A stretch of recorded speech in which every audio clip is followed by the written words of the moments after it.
a todos, ¿cómo estáis? Soy Lola, vuestra profe de mate. Hoy vamos a ver cuáles son los pasos que debemos de seguir para hacer una buena representación gráfica de una función real.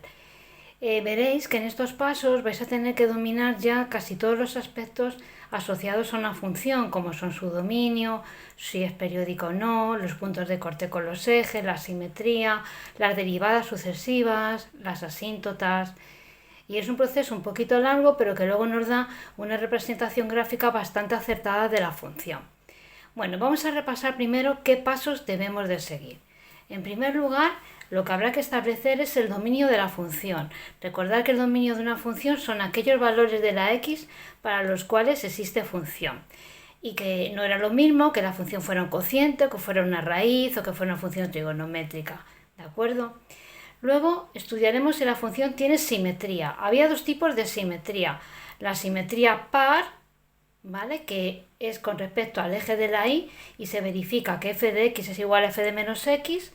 Y la simetría impar, que se dice que es una simetría respecto del origen en el que menos f de x es igual a f de menos x. Bueno, que una función tenga simetría es bueno, porque así podemos dibujar solo la mitad y la otra mitad por simetría la podemos ampliar. Puntos de corte con los ejes. A ver, puede ocurrir que corte con el eje OX, que será de la forma 0A, y entonces lo que hacemos es hacer la x, f de x0 y despejar el valor de la x. Y el otro punto de corte sería con el eje de la y, sería de la forma 0b, y hacemos el proceso contrario. Hacemos 0 la x y despejamos el valor de f de x, que será el valor de b. No tienen por qué existir esos puntos de corte. Pueden existir los dos, puede existir uno o puede que no exista ninguno. A ver, ¿qué más cosas?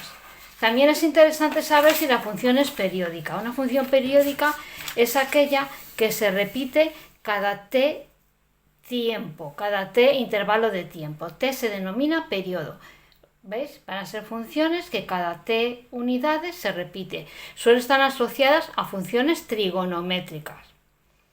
Bueno, luego estudiaremos la monotonía, los máximos y los mínimos. Y eso acordaros que se hacía con la primera derivada. Donde la primera derivada del cero, la función es creciente. Donde la primera derivada, perdón, he dicho función derivada mayor que cero creciente, derivada menor que cero decreciente, y cuando es igual a cero, ahí vamos a encontrar o un máximo o un mínimo de la función. Luego estudiamos la curvatura y los puntos de inflexión. La curvatura era con la segunda derivada. Segunda derivada positiva, la función tiene esta forma. Segunda derivada negativa, la función tiene esta forma. Y en aquellos puntos en que la segunda derivada es cero, nos encontraremos puntos de inflexión, que son aquellos puntos en que la curvatura cambia. ¿De acuerdo? Más cosas. Las asíntotas.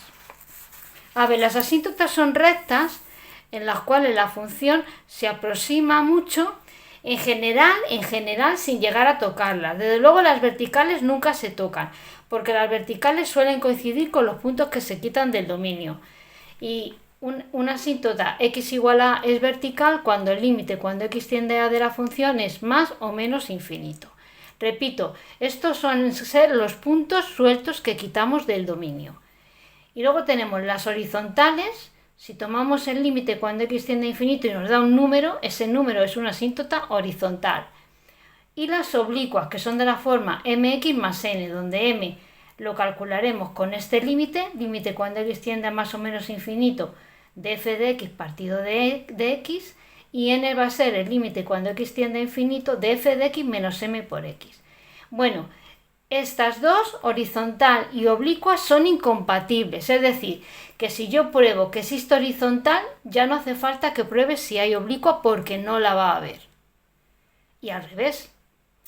Y luego yo lo que hago para que me resulte más fácil dibujar la gráfica es un cuadro de resumen. En ese cuadro de resumen cojo los puntos que he quitado del dominio, el valor de x que he despejado en el punto de corte, los máximos, los mínimos y los puntos de inflexión. Bueno, si os parece lo vamos a hacer con un ejemplo. Vamos a hacer la representación gráfica de la función f de x igual a x partido de 1 más x cuadrado. Empezamos con el dominio. Como es un cociente, ya sabéis que los cocientes no están definidos cuando el denominador se hace 0 en algún punto, pero en este caso en particular el dominio es todo r porque el denominador es distinto de 0 siempre. Daros cuenta que siempre va a ser positivo. Luego el dominio es todo r. Puntos de corte con el eje de la x. Acordaros que para hacer este punto de corte hacemos 0 la y. Es decir, la función vale 0 y despejando la x me da x igual a 0. Lo r cuadrado porque luego esto es uno de los puntos que en el cuadro lo tengo en cuenta. En el eje OY, x es igual a 0 y si x es igual a 0 sustituyendo aquí me da que la y es 0 también. Luego el único punto de corte que va a haber va a ser el 0, 0. No es periódica, no es una función periódica, pero sí va a ser simétrica, va a tener una simetría impar. Si yo hago f de menos x, 1 más menos x al cuadrado me da esto de aquí, y esto coincide con menos f de x, es decir, que tiene simetría impar. Es decir, que si yo luego dibujo la gráfica del 0 para adelante, pues simetría impar la voy a poder dibujar del 0 para atrás. Hallo la primera derivada, ¿vale? Aplicando la fórmula del cociente, y me queda esta expresión aquí. Igual a 0, y me da dos posibles valores, el 1 y el menos 1. Los coloco en una recta y voy a ver qué signo toma la primera derivada entre ellos. Un valor anterior al menos 1, podéis probar con el menos 2, me queda negativo arriba, positivo abajo, negativo. Entre el menos 1 y el 1, por ejemplo, con el 0 me da positivo, positivo, positivo, y con el 1 en adelante vuelve a darme negativo. Luego, resumiendo, la función va a ser creciente, donde me ha dado la derivada positiva, es decir, entre menos 1 y 1, va a decrecer de menos infinito hasta menos 1 y desde el 1 hasta el infinito, y luego tendré un mínimo en el menos 1 y un máximo en el 1, ¿vale? Muy bien. Segunda derivada. Tened cuidado con las derivadas. Si la derivada la hacéis mal, ya todo sale mal. Bueno, ahora tendríamos que derivar la primera derivada y al derivar la primera derivada el resultado me da esto de aquí. Igual a 0 para ver qué puntos pueden ser puntos de inflexión. Entonces, para que esto sea 0, lo de arriba sería 0 y despejando me da o x es 0 o x cuadrado menos 3 es 0, con lo cual aquí valdría más o menos la raíz de 3. Para ver qué signo toma la segunda derivada, coloco estos puntos en una recta, menos raíz de 3, 0 y raíz de 3, y doy valores en la segunda derivada. Un valor anterior a menos raíz de 3, por ejemplo el menos 2, lo sustituís aquí y da positivo tanto arriba como abajo, positivo, entre menos raíz de 3 y 0 da negativo, con lo cual la función tendrá esta curvatura. Del 0 al raíz de 3 da otra vez negativo y a partir del raíz de 3 da positivo, con lo cual toma otra vez esta curvatura. Muy bien, y ahora ya hago aquí las asíntotas, que eran x y no había asíntota, vertical porque no quitábamos ningún punto en el dominio. Sin embargo, si yo tomo el límite cuando x tiende a más o menos infinito de la función, me da infinito partido de infinito, pero como abajo tengo más grado que el de arriba, el resultado es 0. Luego, y igual a 0 va a ser una asíntota horizontal. Vale. Bueno, ahora voy a hacer el cuadro resumen.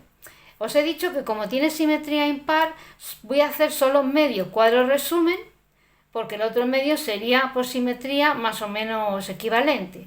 Entonces voy a empezar en el 0, luego iríamos de 0 a 1, del 1 al raíz de 3, del raíz de 3 y del raíz de 3 hasta el infinito. En la primera parte pongo el signo de f, el signo de la función original. Recordad que en el 0 teníamos un punto de corte que era el 0, 0.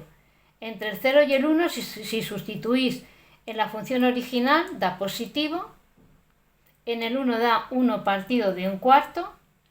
Del 1 al raíz de 3 positivo. En el raíz de 3 hay un punto de inflexión. y de raíz de 3 hasta el infinito positivo.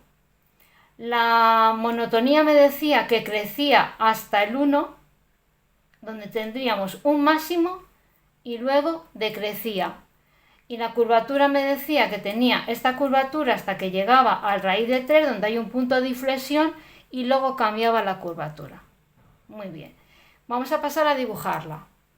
Recordar que y igual a 0, es decir, esta recta, esto es y igual a 0, era una asíntota horizontal. Empezamos en el 0, 0.